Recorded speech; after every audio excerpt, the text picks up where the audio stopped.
Monggo Pak Manik dipersilahkan. Assalamualaikum warahmatullahi wabarakatuh. Waalaikumsalam. Terima kasih Bu Eni. Selamat pagi Pak Kabit. Mohon izin kami mau mencoba untuk menyamakan persepsi dulu Bu Eni Nggih, ya Pak. terkait Baik, dengan betul. ya, ijazah. Mohon izin Pak Kabit.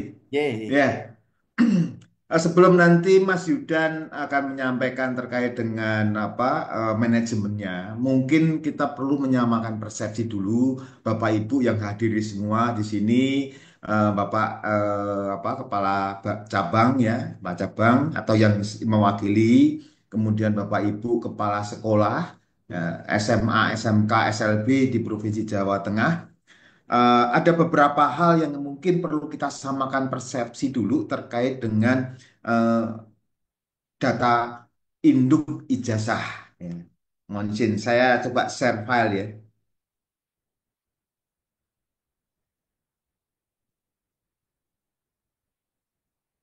Oke, terima kasih ya. Sudah kelihatan Bu Eni? Kelihatan, Pak. Oke, jadi gini. Ya, Bapak Ibu semua yang hadir di sini, Bapak pimpinan juga yang hadir di sini semua. Jadi sebenarnya kalau boleh kami ceritakan, sebenarnya pembangunan ijazah itu sudah kita rintis sejak tahun 2014. Ya, 2014 itu sejak ya digulirkan Pak. Ya, peraturan bahwa YouTube langsung. Dalam kita kata NISN kok sampang. di dalam Oke. ijazah. Nah ini, jadi pembangunan data induk ijazah itu cukup lama sebenarnya. Sudah kita siapkan dengan baik.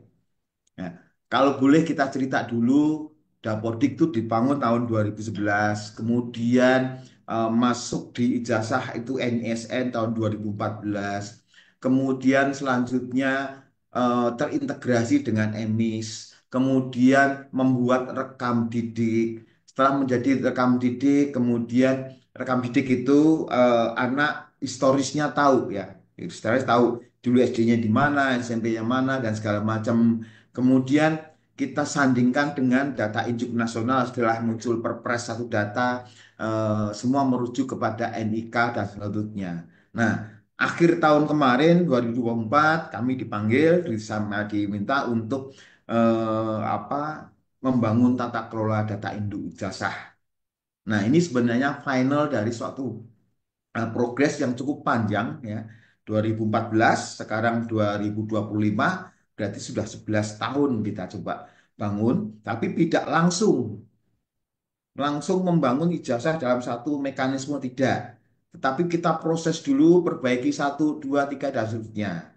Nah, tahun 2025 ini baru pertama kali kita coba bangun menjadi satu mekanisme. Tetapi sebenarnya pembangunan data induk jasa itu tidak tahun ini. Sebenarnya sudah jauh-jauh hari. Oke. Hal yang lain mungkin yang perlu kami sampaikan Bapak Ibu semua, ada beberapa hal yang disampaikan, ada dasar hukumnya, tata kelola dan lain-lain. Kemudian kondisi verifikasi validasi datanya, ya. Nanti pengelolaan dan selanjutnya nanti dilanjut oleh Pak Yudan. Dasar hukum yang pertama Bapak Ibu, kita ambil dari Permen 58 tahun 2024 tentang pengelolaan data eh, ijazah ya, mempunyai prinsip validitas, akurasi dan legal. Tiga poin ini menjadi dasar kami dalam hal bekerja, dalam membangun data induk ijazah. Valid, akurasi, dan legal. Mengapa demikian? Artinya bahwa ijazah itu merupakan produk legal, produk hukum. Tentu kalau produk hukum harus berdasarkan pada hukum-hukum yang mengikat, ya, yang terkait dengan produk hukum yang akan digulirkan di sini, yaitu dalam hal ini ijazah. Maka di sini tertulis bahwa data mempunyai prinsip validitas, akurat, dan legal. Kalau konsep validitas, saya rasa Bapak Ibu sudah sering mendengar yang namanya verval, verifikasi validasi. Entah itu verval SP, Satuan Pendidikan, verval PD, verval PTK, ya. Kemudian verval kependudukan, ya, dan lain-lain ini sudah sering mendengar. Artinya ini semua bagian dari proses untuk mencapai data induk ijazah di sini. Kemudian akurasi. Akurasi ini eh, akurasi ini kita coba kita integrasikan dengan sumber-sumber data yang lain. Misalkan dengan EMIS, kemudian dengan kependudukan. Mengapa dengan EMIS? Ya, kalau ada seseorang itu tercatat di dua tempat, kemudian ijazah ini akan muncul di mana? Nah, ini akan menjadi pertanyaan-pertanyaan yang mungkin harus dijawab inti. Kemudian legalitas, legalitas juga demikian. Legalitas itu ya kembali lagi kependudukannya harus jelas ya. Kemudian eh, apa satuan pendidikan yang mengeluarkan ijazah juga harus jelas, harus dasar hukum juga, maka harus ada izin operasional dan segala macam. Konsekuensi dari mekanisme yang harus kita bangun, semua valid, akurasi dan legal. Oke.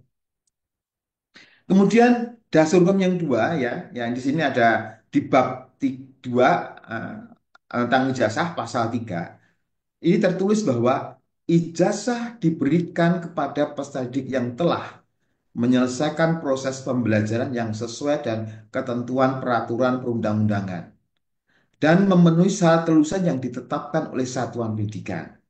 Kemudian di ayat 2 tertulis bahwa ijazah sebagaimana dimaksud pada ayat 1 diterbitkan oleh satuan pendidikan yang terakreditasi. Nah, mengapa demikian? Nah, ini kembali lagi kita kembali lagi dasar hukum yang lain yang lebih apa dahulu sebagai dasar hukumnya, yaitu adalah ada Undang-Undang Dasar 45 pasal 31. Di sini tertulis bahwa setiap warga negara berhak mendapat pendidikan. Kalau kita bicara warga negara, tentu bukti bahwa sebagai warga negara apa? Ya tercatat di kependudukan. Ini harus kita pahami betul nih Undang-Undang Dasar 45 pasal 31. Konsep warga negara ya tentu harus tercatat di kependudukan, apapun bentuknya. Di sini harus harus Bapak Ibu pahami bersama. Jadi ini dasar hukum yang pertama. Kemudian dasar yang kedua adalah turunannya Undang-Undang Sidiknas nomor 20 tahun 2020 eh, 2003 bahwa pasal 5 ayat 1 tertulis bahwa setiap warga negara mempunyai hak yang sama untuk memperoleh pendidikan yang bermutu. Nah, konsep mutu ini apa? Harus kita terjemahkan di sini. Konsep mutu adalah konsep yang eh, sesuai dengan aturan yang sudah ada tentang konsep mutu, yaitu dengan memenuhi 8 standar. Nah, siapa yang mengukur 8 standar? Tentu badan akreditasi. Jadi dua hal ini yang mungkin perlu kita coba pahami bersama. Nah, kalau kita pahami di sini bahwa di dalam Undang-Undang Dasar 45 dan Undang-Undang Sidiknas tertulis bahwa setiap warga negara berhak. Artinya warga negara punya hak, siapa yang punya kewajiban? Ya, kewajiban di sini tentu ada pemerintah, pemerintah daerah ya sebagai pengelola yang mempunyai kewajiban untuk memastikan. Kalau kita bicara tentang kependudukan ya tentu ada di Capil pendidikan. Lalu kalau kita bicara tentang terkait dengan eh, akreditasi, nah tentu di sini ada BAN. Nah, semua harus kita ikuti dengan sesuai dengan dasar hukum yang ada. Ini Bapak Ibu semua di UUD 45 dan Undang-Undang Sidang merupakan fondasi untuk aturan-aturan berikutnya. Nah, itu Bapak Ibu. Kenapa tadi tertuang bahwa eh, sekolah yang bisa mendatangi adalah terakreditasi. Nah, tentu di sini memenuhi untuk Undang-Undang Sidiknas. Nah, itu Bapak Ibu semua ya. Jadi dasar hukum di sana. Kemudian terkait dengan sesuai dengan peraturan perundang-undang. Jadi seseorang mendapat ijazah jika ya, melalui suatu proses ya. Jadi mendapat ijazah itu tidak kita pahami hanya sepotong-sepotong tidak. tapi merupakan satu proses yang sesuai dengan aturan yang ada. Tentu kalau kita bicara tentang pendidikan menengah, ya, ijazah SMA, SMK, SLB tentu harus ada dasar hukumnya dengan munculnya ijazah Dikdas. Jadi tidak bisa begitu saja. Orang mendapat ijazah SMP, SMA, SMK, tapi nggak punya ijazah SMP, tentu ini malah menyalahi peraturan atau aturan yang tertuang di dalam permen tadi, bahwa sesuai dengan peraturan perundang-undangan. Selanjutnya di bawahnya juga, untuk mendapat ijazah SMP, tentu juga harus ada lampiran ijazah SD. Maka Bapak Ibu semua, ya, di dalam proses perval itu sudah ada mekanisme penerbitan NISN jenjang menengah dengan melampirkan ijazah jenjang sebelumnya. Ini sebenarnya kita buat untuk merujuk kepada permen tadi. Ijazah yang dimaksud pada ayat 1 diberikan oleh satuan pendidikan yang terakreditasi, pertama. Yang kedua adalah menyelesaikan proses pembelajaran sesuai dengan ketentuan peraturan perundang-undangan. Nah, ini dasar-dasar hukum yang harus kita pahami, tidak begitu saja. Gitu Bapak Ibu semua. Ya. Oke. Kemudian dalam pembangunan data induk jasa ini Bapak Ibu semua, kita coba pilah menjadi dua. Ya. Kita bicara tahun 2024-25, arti tahun ajaran 2024-25, ya, yaitu ke depan dan ke belakang. Yang kita bicarakan sekarang adalah yang ke depan. Artinya mulai 25 ke depan, yaitu membangun manajemen ijazah. Nanti Pak Yudan akan cerita banyak bagaimana terkait dengan pengelolaan ijazah. Nah, berjalannya waktu nanti kita juga membangun dengan yang verval ijazah untuk ijazah yang sudah terbit dahulu, 24, 23 dan seterusnya. Tentu kita akan koordinasi dengan unit-unit yang bertanggung jawab tentang ijazah itu. Ya. Tapi yang kita bicarakan sekarang adalah terkait dengan ijazah yang terbit tahun 2025. Oke. Nanti ada apa? Sebenarnya pembangunan ijazah itu tidak hanya satu aplikasi sebenarnya, banyak aplikasi yang terkait. Tapi untuk data induk ijazah ini ada dashboard yang mungkin Bapak Ibu sudah sering lihat. Kemudian kita bicara manajemen, kemudian kan ini ada portal. Nanti Pak Yudan akan singgung sedikit tentang portal, ya. Jadi ada mekanisme aplikasi yang saling terintegrasi. Lebih detailnya mungkin ada nanti akan kita lihat ada empat aplikasi atau 5 aplikasi nanti.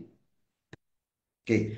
Nah, untuk tata kelola data induk ijazah ini sebenarnya kita bagi prosesnya. Ya, itu yang pertama adalah proses di entry, kemudian ada DNS, residu. Jadi nanti hasil entryan yang melalui emis dan dapodik itu akan kami pisah menjadi DNS dan residu DNS. Menjadi DNS jika, ya, apa yang tertuang di ijazah nomor 1, 2, 3, 4, 5, 6 itu adalah valid. Jadi Bapak Ibu semua, ijazah yang paling penting adalah apa yang tertulis di ijazah itu. Ini yang paling penting utama adalah apa yang tertulis di ijazah itu adalah kondisi yang valid, hasil dari suatu proses dengan aturan tadi yang sudah kami sampaikan di pasal 3 dan pasal 2, ya. Gitu. Nah, tentu pada saat kita bicara tentang DNS, ada poin 1, 2, 3, 4, 5, 6 itu harus clear dulu. Jadi kalau 1, 2, 3, 4, 5, 6 belum clear, maka dia akan masuk ke residu DNS. Oke. Nah, setelah masuk DNS dengan clear 1, 2, 3, 4, 5, 6, masuk ke tahap berikutnya tentang manajemen. Akan muncul kegiatan nomor 7 sampai 14, ya, dengan SPTJM. Kemudian dari SPTJM maka akan menjadi DNT. Kalau belum ada SPTJM yang dikeluarkan oleh Satuan Pendidikan, maka tidak akan masuk di DNT. Setelah jadi DNT, nanti akan muncul nomor ijazah. Jadi hasil dari menjadi ijazah itu ada suatu proses memastikan apa legalitasnya. Ya. Tahap pertama terkait dengan 1, 2, 3, 4, 5, 6. Tentu kalau kita bicara tentang 1, 2, 3, nama, tempat lahir, tanggal lahir, acuannya apa? Dukcapil. Dukcapil mana? Dukcapil pusat. Bukan Dukcapil daerah, Bapak Ibu semua. Bukan Dukcapil daerah, tetapi Dukcapil pusat. Nah, bagaimana mengupdate Dukcapil pusat? Tentu Dukcapil punya mekanisme sendiri. Ya, jadi mekanisme tentang kependudukan tentu ada di Dukcapil, bukan di Dinas Pendidikan atau di Kementerian Pendidikan. Jadi kita merujuk kepada Dukcapil Pusat. Nama, tempat lahir, tanggal lahir. Harus sesuai dengan apa yang tertuang di Dukcapil Pusat. Kemudian baru nanti nama satuan pendidikan, nah nama satuan pendidikan dan NPSN, tentu di sini ada izin operasional yang dikeluarkan oleh yang berwenang. Kalau kita bicara SMA, SMK, SLB tentu dari dinas provinsi yang mempunyai tanggung jawab terkait dengan penerbitan izin operasional tadi. Mengapa demikian? Nanti ini akan tertulis di ijazah 1, 2, 3, 4, 6. Nah, terkait NISN ini, terkait dengan NISN adalah valid. Valid itu artinya tidak double dan NISN memiliki NISN dan tidak double. Double itu ganda, ganda dengan satuan pendidikan yang lain. Ya tentu di sini ada proses-proses untuk memastikan satu tidak ganda dan tidak kosong. Nah, kalau 1, 2, 3, 4, 6 sudah clear, maka otomatis akan menjadi residu DNT. Begitu nanti 7, 8, 9 dengan penetapan kelulusan, membuat SPTCM dan selanjutnya, setelah diunggah, naik akan menjadi DNT. Setelah menjadi DNT, maka otomatis nomor ijazah akan terbit. Gitu. Jadi alur berpikirnya adalah kepastian-kepastian di mana ada berbagai kewenangan antar sekolah, antar dinas dan pusat. Jadi nanti kalau ada cross check atau evaluasi atau semacam koreksi, nah poin-poin yang punya tanggung jawab ini akan terlibat di dalam satu proses klarifikasi atau verifikasi atau bentuknya apapun bentuknya terkait dengan verifikasi tadi.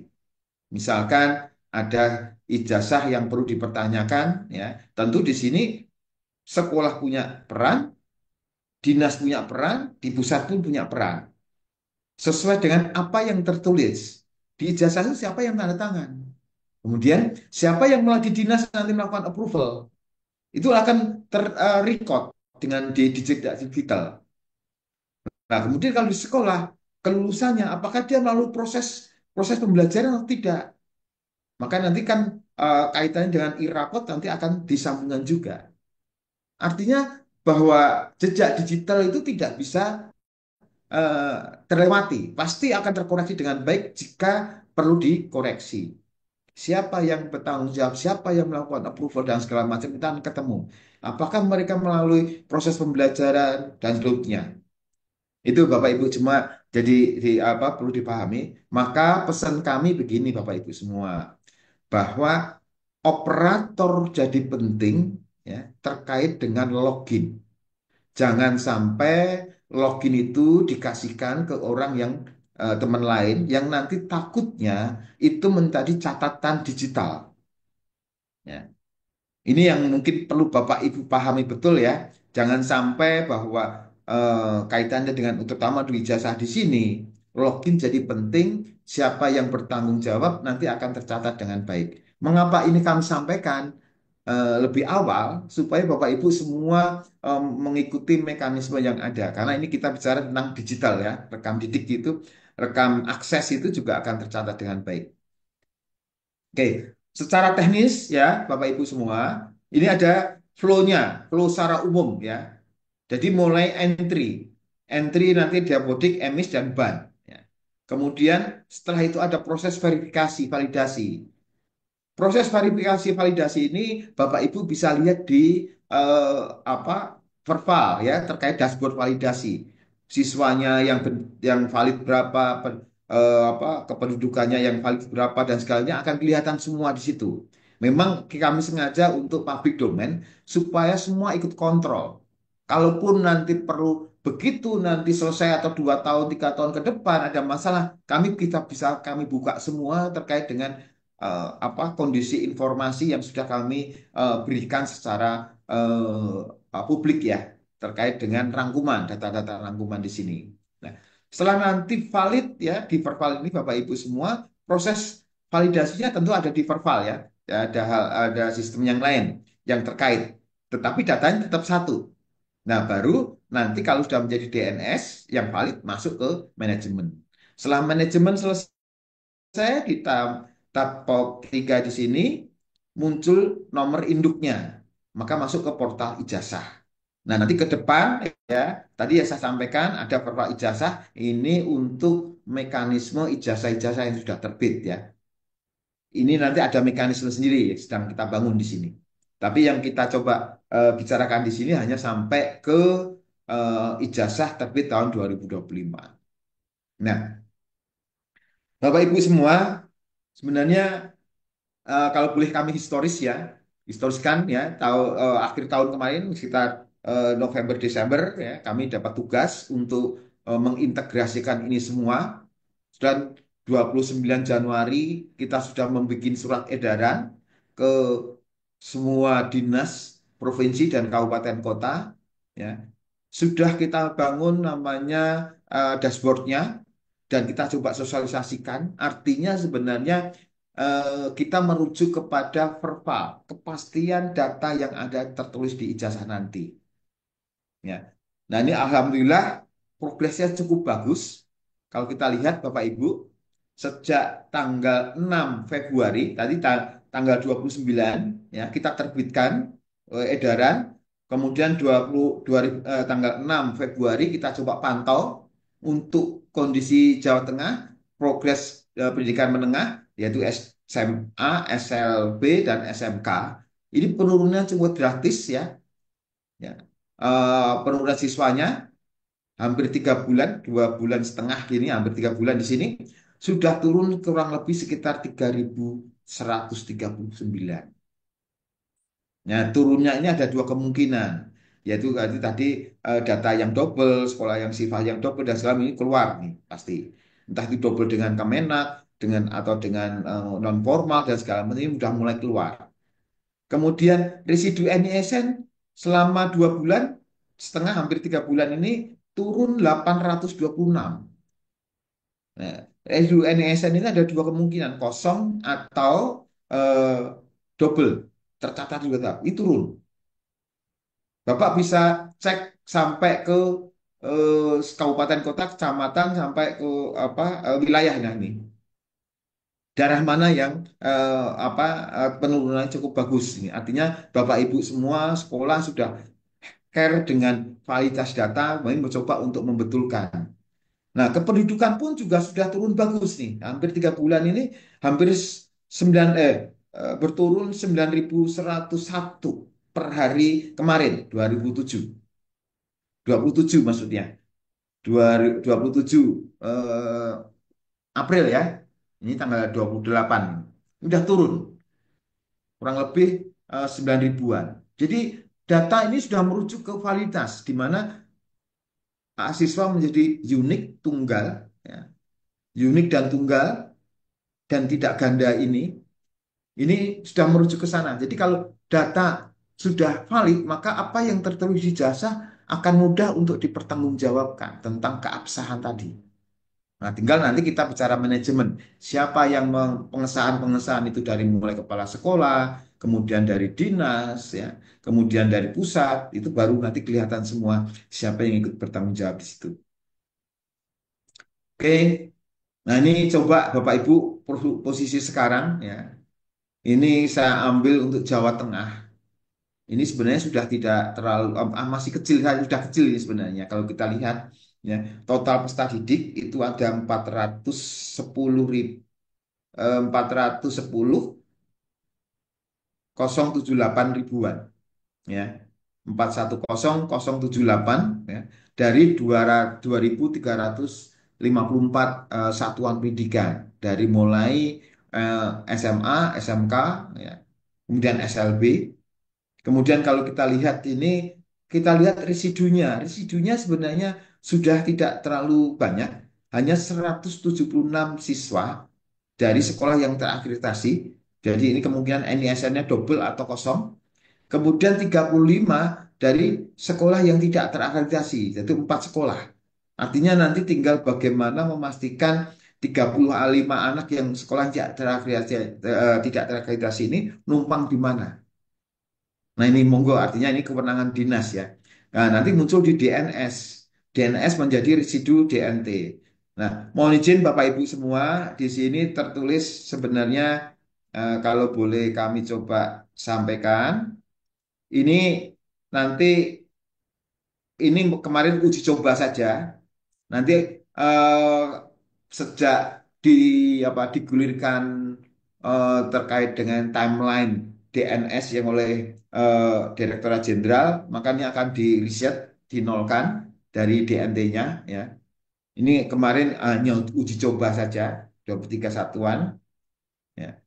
Kemudian hal yang lain nih Bapak Ibu, kalau kita lihat siswanya, jadi sebenarnya tadi ada 176 yang tidak valid, itu yang NIE kosong itu 127, NISN ganda 49, kemudian yang sekolah yang tidak akreditasi ini ada 35 sekolah, 35 siswa dari 4 sekolah.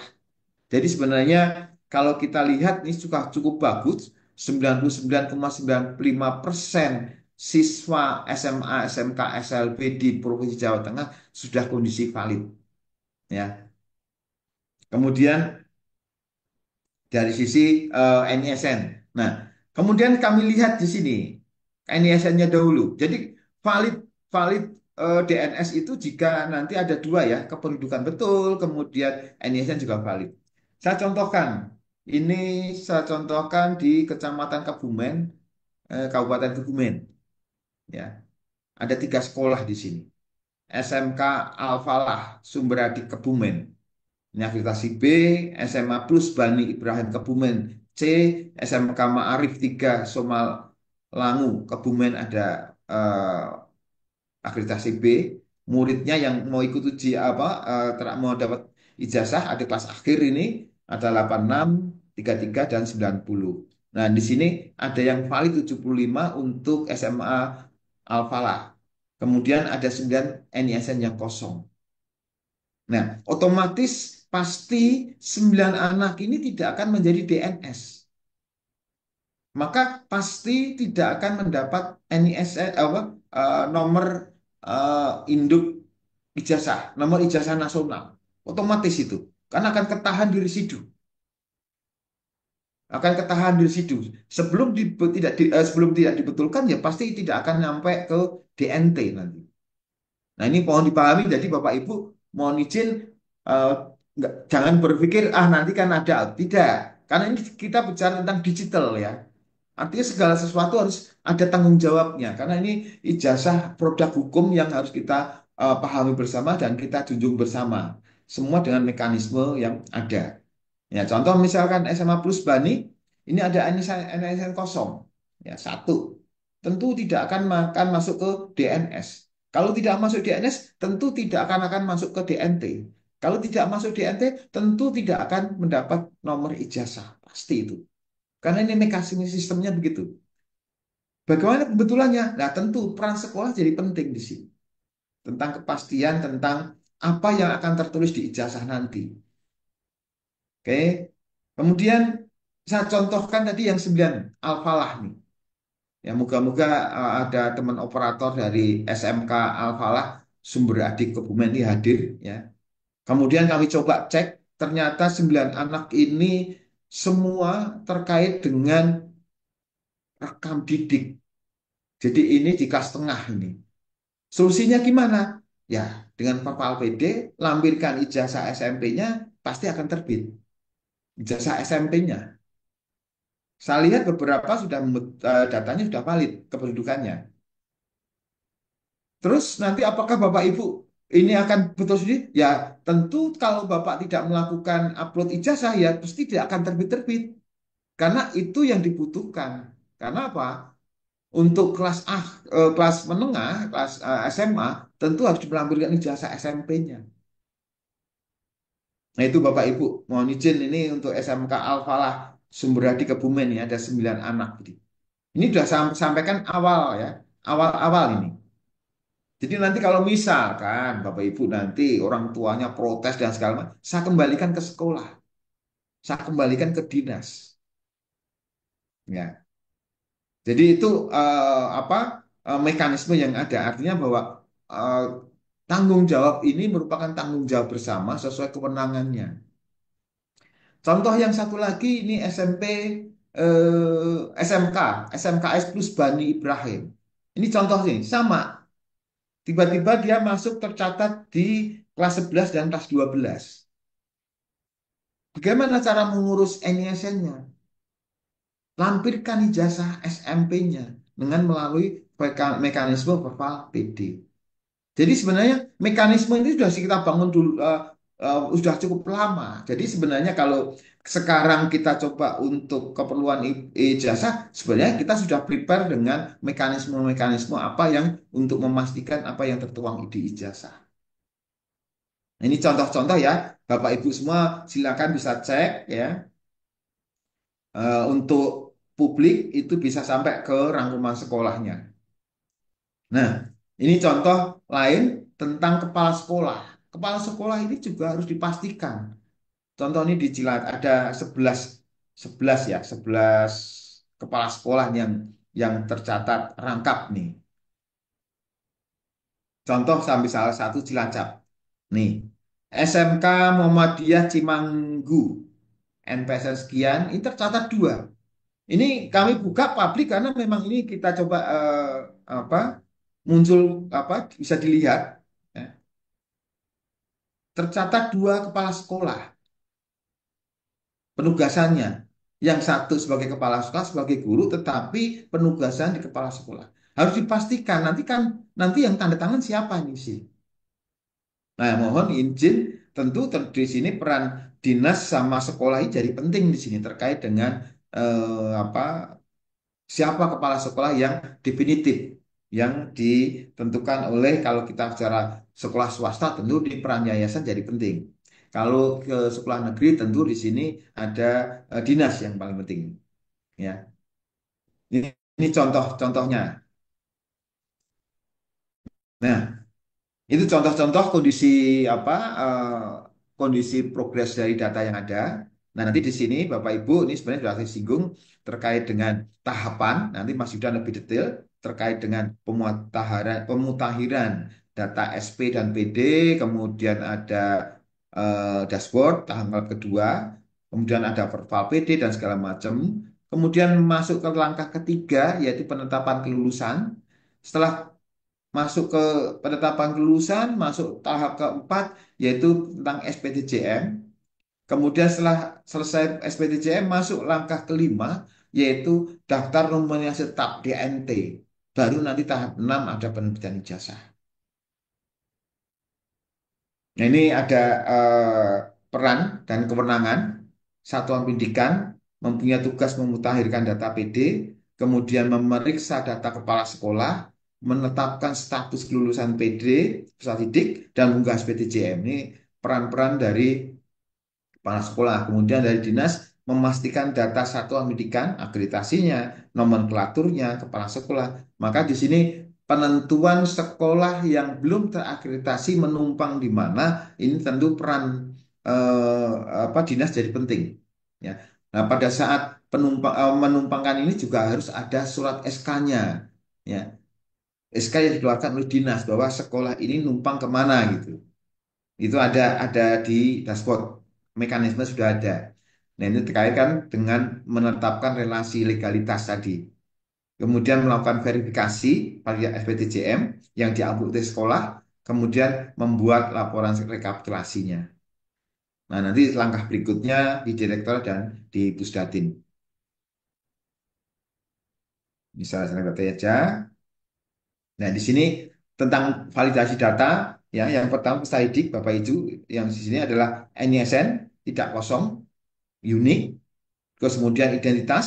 itu harus padan dengan Dukcapil Pusat, tadi yang saya sampaikan. Kemudian data kepala sekolah, keterisian jabatan kepala sekolah atau penugasan pelaksana tugas kepala sekolah. Terus nama kepala sekolah, gelar pendidikannya. Nah, gelar pendidikan nanti ada mekanismenya di manajemen.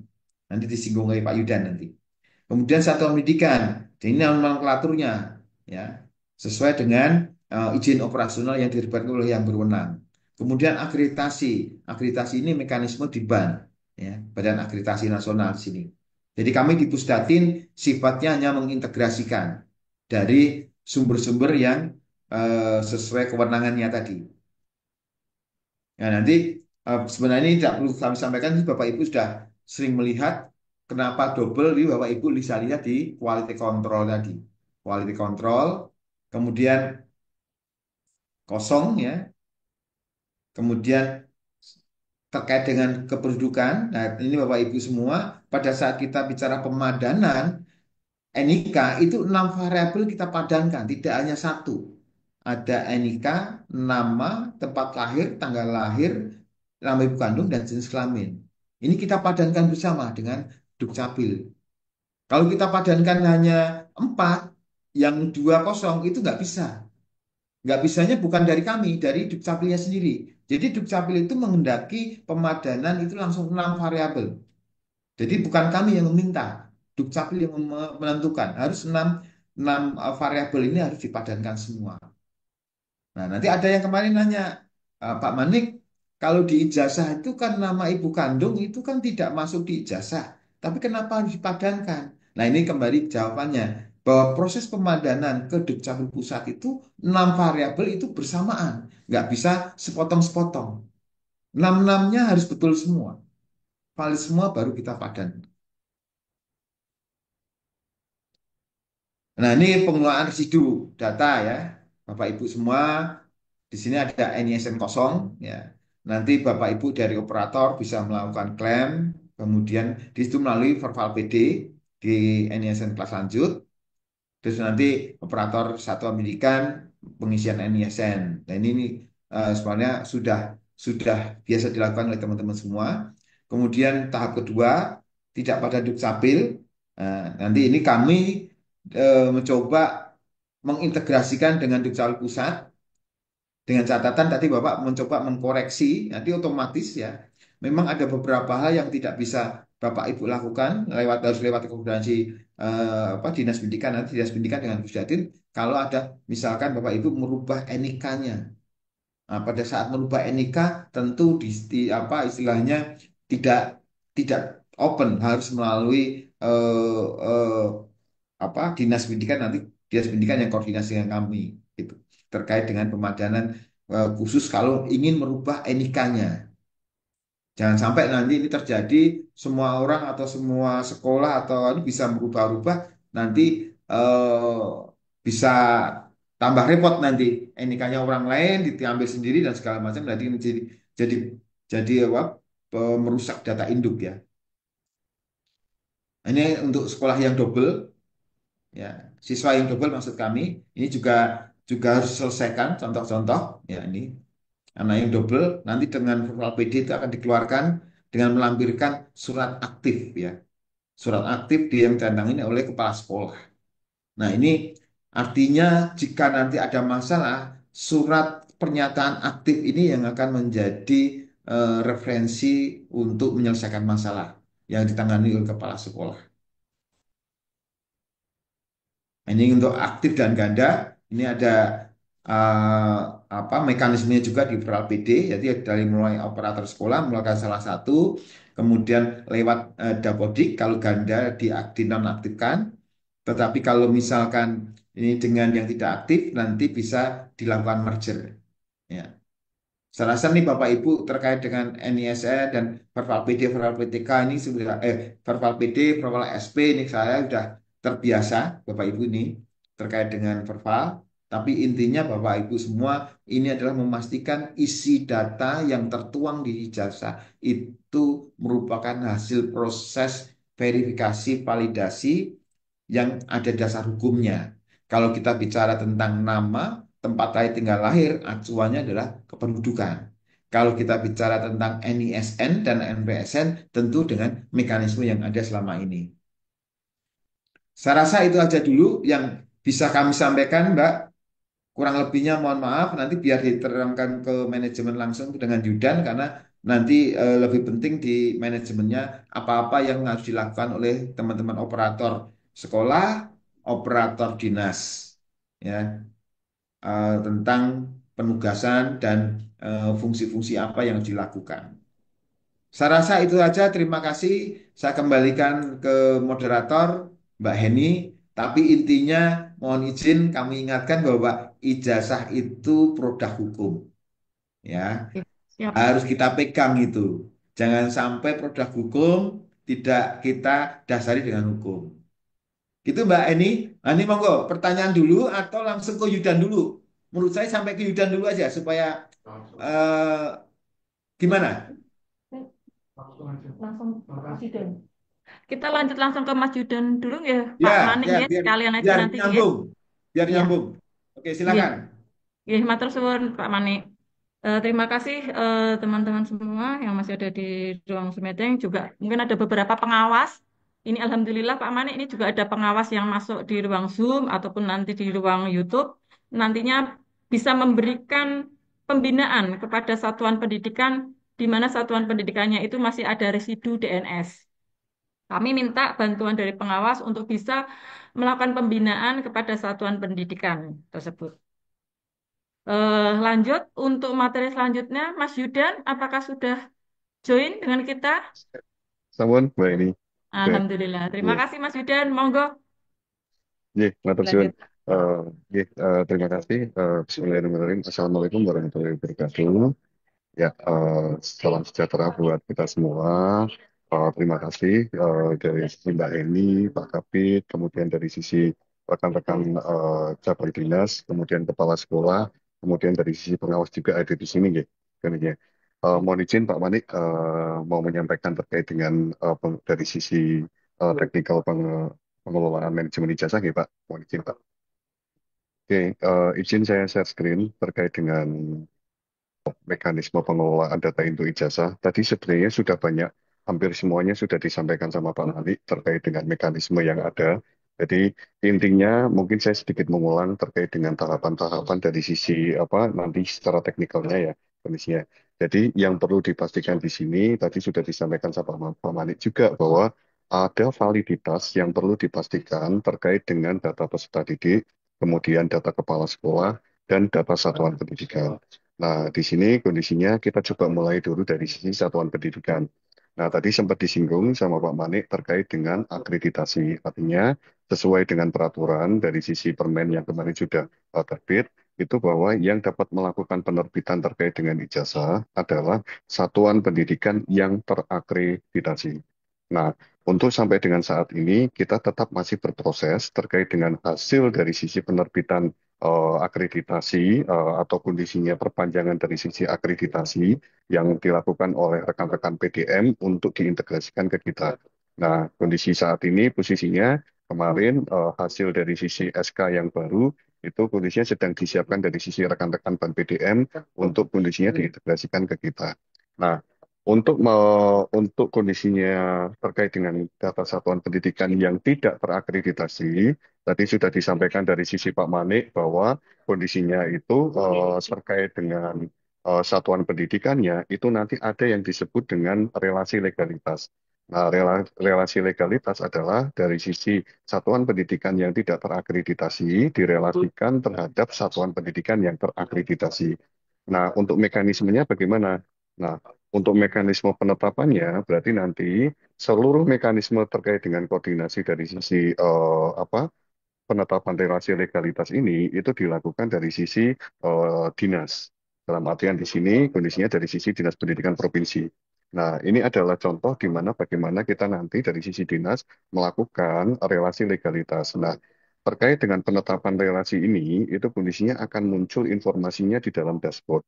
Artinya nanti akan muncul satuan pendidikan yang teridentifikasi tidak terakreditasi ataupun belum terakreditasi. Nah, nanti kondisinya di sini nanti akan muncul informasi untuk direlasikan dengan satuan pendidikan yang terakreditasi. Nah, untuk pemilihan satuan pendidikan, relasinya dan sebagainya, itu kami serahkan ke rekan-rekan dari sisi dinas dengan pertimbangan-pertimbangan tertentu. Nah, kemudian dari sisi yang perlu dibutuhkan dari sisi mekanisme data adalah dipastikan setiap relasi tersebut itu kondisinya memiliki SK dan tanggal SK terkait dengan penetapan relasi legalitas. Artinya itu yang nanti dijadikan sebagai acuan pada saat kondisinya nanti informasi itu muncul di dalam satuan pendidikan baik yang induk ataupun kondisinya baik yang menginduk. Nah, kemudian ini dari sisi penetapan relasi legalitas. Nah, kita balik lagi kondisinya.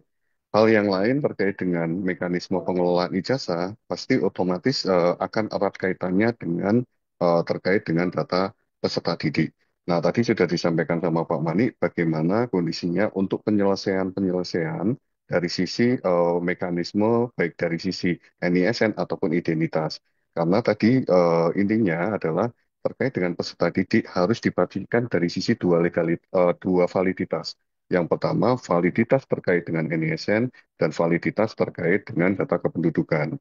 Nah, untuk prosesnya tadi sudah disampaikan. Nah, intinya pada saat nanti kondisinya mekanisme ini dijalankan, data peserta didik yang masuk di dalam mekanisme pengelolaan manajemen ijazah itu adalah data peserta didik yang memenuhi dua kriteria ini.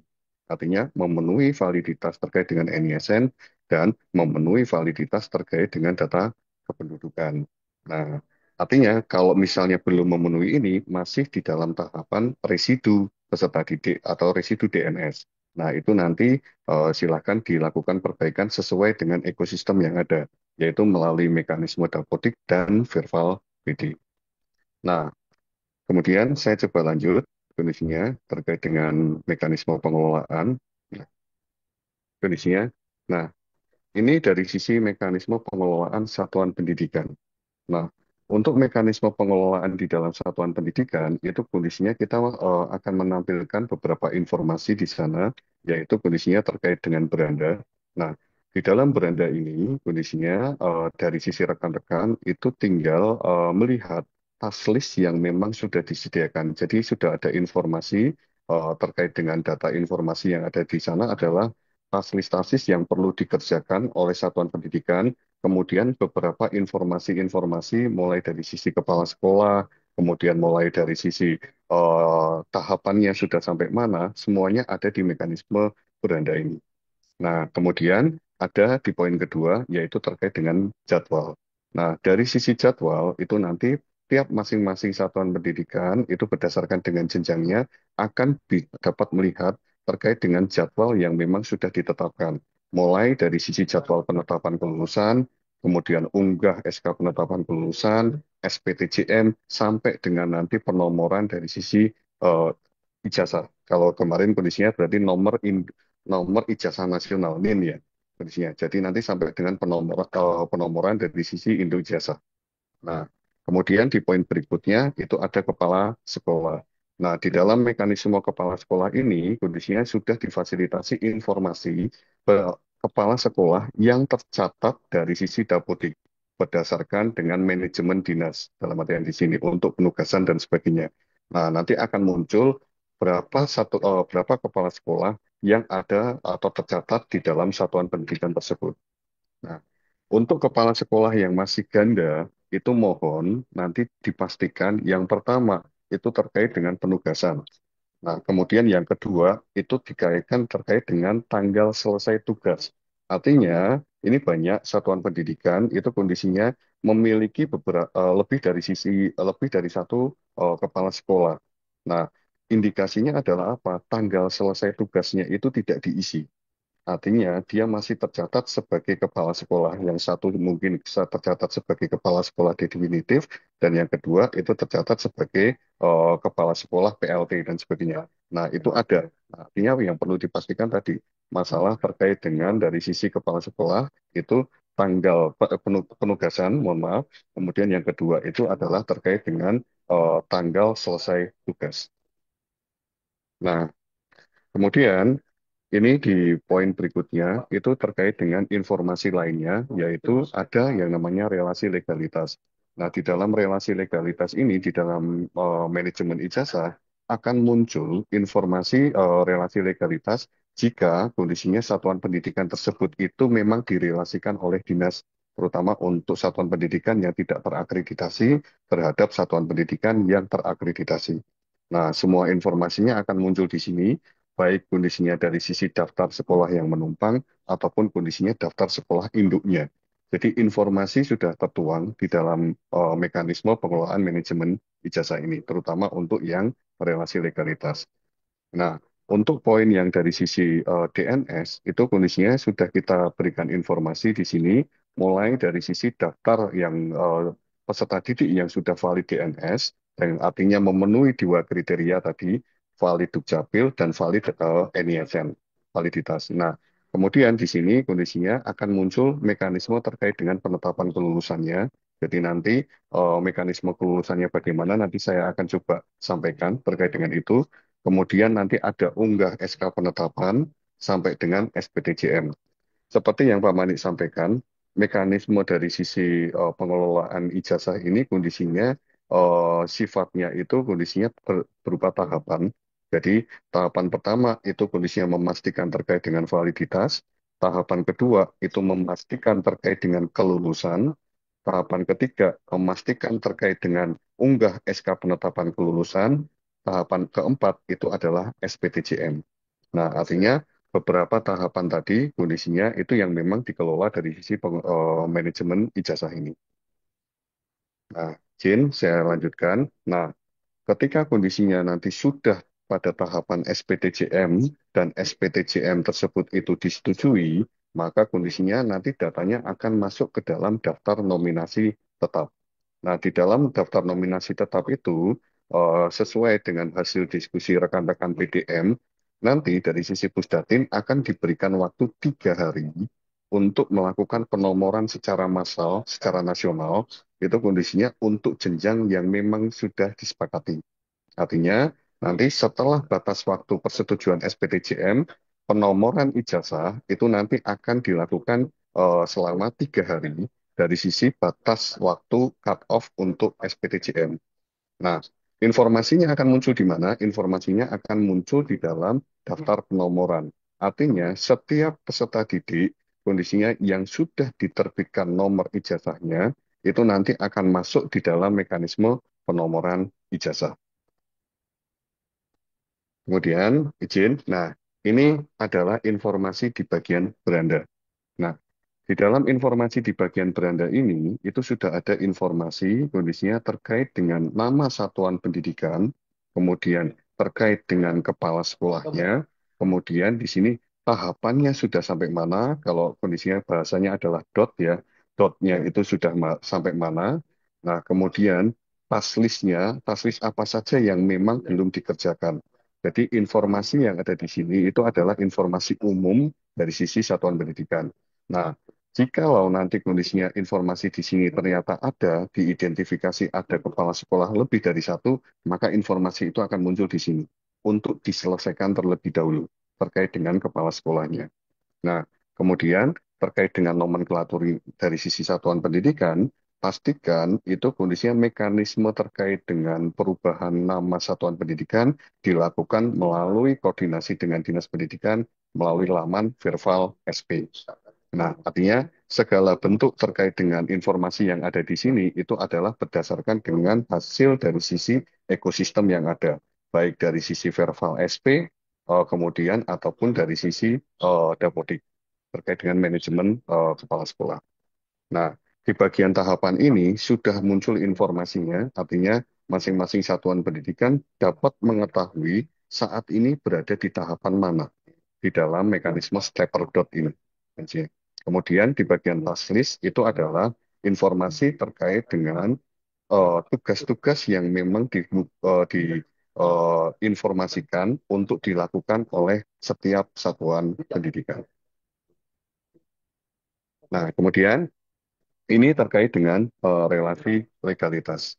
Nah, di dalam relasi legalitas ini akan muncul jikalau satuan pendidikan tersebut itu menjadi induk ataupun kondisinya menumpang. Nah, ketika informasinya itu sudah dituangkan atau sudah ditentukan di dalam dashboard, maka informasi terkait dengan relasi legalitas itu akan muncul di sini. Sifatnya hanya informasi. Jika ada pembatalan relasi legalitas, penyelesaiannya bukan di manajemen ijazah tetapi melalui mekanisme dashboard yang tadi sudah saya sampaikan di bagian sini. Artinya, penetapan ini kondisinya difungsikan oleh dinas. Nah, kemudian jika ada pembatalan, maka silakan dilakukan pembatalan melalui mekanisme yang ada di dalam dashboard ini. Nah, kemudian eh, di poin berikutnya itu terkait dengan daftar kepala sekolah. Nah, di dalam daftar kepala sekolah ini akan muncul seluruh informasi kepala sekolah yang tercatat di dalam Dapodik. Artinya, kondisinya di sini banyak yang komplain kemarin kondisinya, Pak, kepala sekolah saya kondisinya cuma satu, tetapi kenapa di manajemen ijazah ini muncul dua? Nah, mohon untuk diperhatikan terkait dengan satu tadi penugasan, yang kedua tanggal selesai tugas. Artinya dua poin itu menjadi parameter memastikan bahwa kepala sekolah tersebut itu masih aktif atau tidak, atau sesuai dengan penugasan atau tidak. Nah, artinya itu yang perlu diperhatikan karena ketika kami cross-check ternyata tanggal selesai tugasnya belum diisi, tetapi sudah ada kepala sekolah definitif. Nah, hal-hal seperti itu mohon nanti kondisinya untuk dikoordinasikan dengan dinas. Nah, kemudian di dalam mekanisme kepala sekolah ini, kita sudah menyediakan informasi terkait dengan perbaikan gelar akademik. Kenapa? Karena gelar akademik dari sisi kepala sekolah, hasil dari diskusi kami dengan PDM perlu dituangkan di dalam format ijazah. Artinya perlu ditambahkan terkait dengan gelar akademik depan jika memiliki, atau gelar akademik belakang jika memiliki untuk kepala sekolah yang sudah tercatat di dalam manajemen ijazah ini. Nah, artinya kondisinya di sini, kenapa kami tidak mengambil dapodik? Oke, jawabannya adalah di dapodik memang ada terkait dengan riwayat pendidikan, tetapi tidak ada informasi urutan dari sisi gelar. Nah, hal seperti itulah yang menyebabkan kondisinya di sisi mekanisme pengelolaan ijazah ini kita fasilitasi untuk gelar akademik depan dan gelar akademik belakang disesuaikan dengan urutan gelar dan penulisannya. Seperti itu. Nah, ini dari sisi informasi kepala sekolah. Nah, kemudian dari sisi informasi DNS sendiri, kemarin hasil diskusi, jujur kami banyak dibantu oleh rekan-rekan dari sisi perwakilan dari sisi Jawa Tengah. Di sini kemarin kami beberapa hari diskusi sama Mas Tenol dan rekan-rekan perwakilan dari sisi operator Jawa Tengah untuk melakukan debugging dari sisi platform ini. Nah, ada beberapa tambahan, ada beberapa masukan yang sudah kita sesuaikan juga. Nah, salah satunya adalah informasi terkait dengan kurikulum. Jadi, di mekanisme DNS ini, untuk DNS yang valid, itu kita sudah sediakan mekanisme informasi dari sisi tingkat dan kurikulum. Nah, kenapa disebut DNS valid? Nah, disebut DNS valid ketika peserta didik tersebut itu memenuhi dua kriteria tadi, yaitu validitas terkait dengan NISN dan validitas terkait dengan data kependudukan. Nah, terus kondisinya bagi yang tidak valid bagaimana? Bagi yang tidak valid, maka tidak akan masuk di dalam mekanisme pengelolaan ijazah, manajemen ijazah ini. Artinya harus diselesaikan menggunakan ekosistem yang disediakan melalui Dapodik dan Verval BD. Nah, di bagian informasi DNS ini sudah muncul informasi profilnya. Jadi nanti profil setiap peserta didik itu bisa dilihat profil terkait dengan progresnya seperti apa. Nah, di sini kemudian, nah hal yang perlu dipastikan terkait dengan DNS ini adalah terkait dengan keterisian dari sisi kurikulum. Karena apa? Kondisinya terutama untuk SMK dan SMA itu kurikulum sangat berpengaruh terhadap format dari sisi ijazah juga. Nah, artinya nanti mohon pada saat rekan-rekan dari sisi satuan pendidikan masuk ke dalam manajemen ijazah ini, itu dilakukan pengecekan terhadap kurikulum yang sudah tertuang. Apakah nanti kurikulumnya tersebut itu kondisinya itu masih relevan atau memang tidak relevan terkait dengan informasinya. Nah, untuk perubahan kurikulum, silakan lakukan perbaikan melalui mekanisme Dapodik untuk yang dari sisi kurikulum.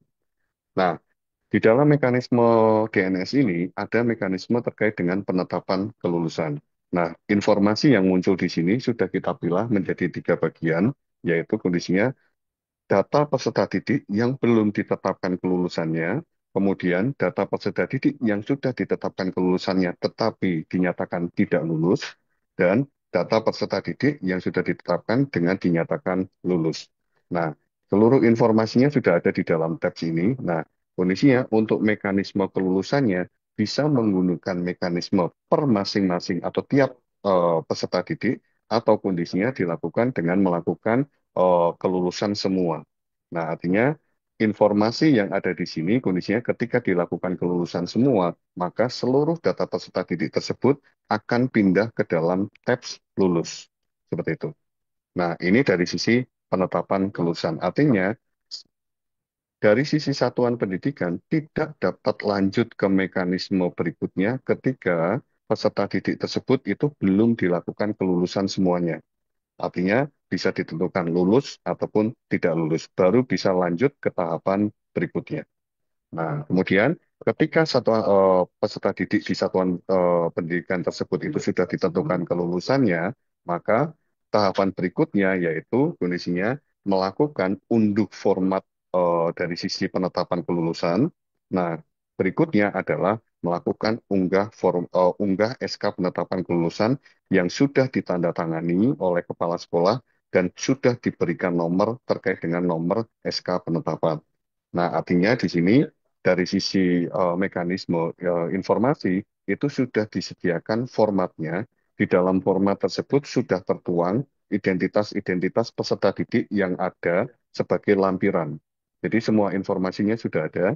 Nah, tinggal dilakukan tanda tangan oleh kepala sekolah dan dilakukan unggah terkait dengan SK penetapan tersebut.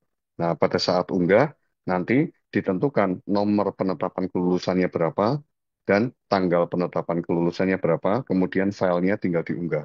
Artinya nanti tinggal dilakukan dari sisi satuan pendidikan untuk unggah SK penetapan. Nah, ketika sudah unggah SK penetapan, maka poin berikutnya itu sudah akan muncul di informasinya di sini. Nah, informasi yang muncul di sini itu adalah informasi berapa nomor SK penetapannya, kemudian kepala sekolahnya, kondisinya atas namanya siapa, kemudian tanggal berapa, dan berapa jumlah peserta didik yang masuk di dalam SK penetapan tersebut. Nah, fitur di sini kondisinya sudah bisa untuk melakukan lihat SK dan kondisinya jika masih ada yang kurang sesuai bisa dilakukan pembatalan SK selama belum dibuat SPDJM. Saya ulangi, SK penetapan kelulusan dapat dibatalkan selama belum ada pembuatan SPDJM. Oke. Nah, kemudian mekanisme berikutnya ketika sudah dilakukan unggah tadi terkait dengan SK penetapan, tahapan berikutnya yaitu adalah dari sisi SPTJM. Nah, berkaca dari sisi pengalaman kita untuk pengelolaan bantuan kuota, waktu itu kondisinya kita membangun mekanisme SPTJM. Nah, fungsi dari SPTJM ini apa? Fungsi dari sisi SPTJM adalah dari sisi satuan pendidikan secara sadar dan bertanggung jawab terhadap data peserta didik yang sudah ditentukan kelulusannya, kemudian ditandatangani oleh kepala sekolah dan dilakukan unggah. Nah, artinya fungsi dari sisi SPTJM itu adalah memastikan terkait dengan SK penetapan yang dibuat itu sudah sesuai dengan kondisi fakta yang ada di lapangan.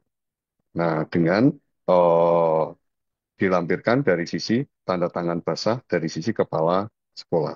Nah, untuk bagaimana untuk membuat SPTJM, fitur untuk membuat SPTJM di sini tinggal klik buat SPTJM, kemudian nanti akan muncul informasi seperti ini. Nah, akan muncul informasi terkait dengan berapa nomor SPTJM-nya, Kemudian kepala sekolah yang kondisinya nanti akan bertanda tangan di dalam SPTJM ini siapa. Kemudian berapa jumlah peserta didik yang masuk di dalam SPTJM dan tanggal SPTJM. Artinya logikanya adalah SK jumlah peserta didik dari sisi SK penetapan kelulusan sama dengan jumlah peserta didik dari sisi SPTJM.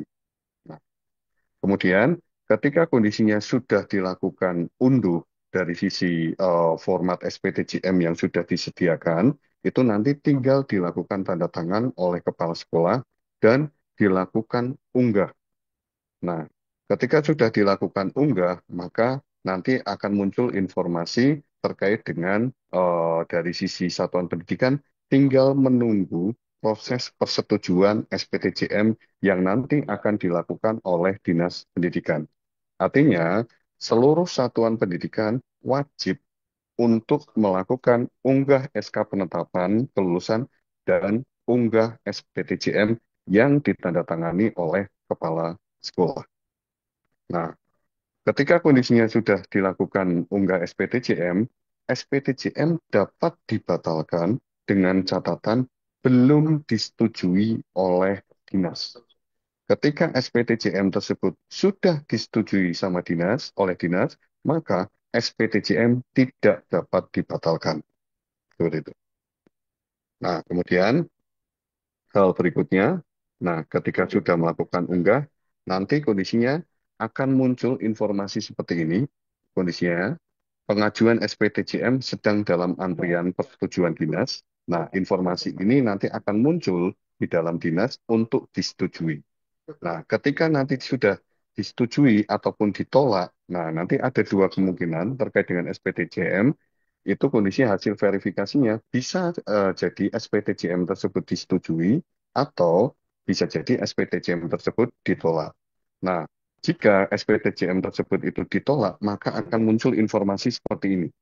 Nah, contoh kondisinya alasan penolakannya adalah misalnya silahkan unggah SPTJM yang telah ditandatangani oleh kepala sekolah. Artinya dari sisi penolakan tersebut itu adalah belum adanya tanda tangan dari sisi kepala sekolah.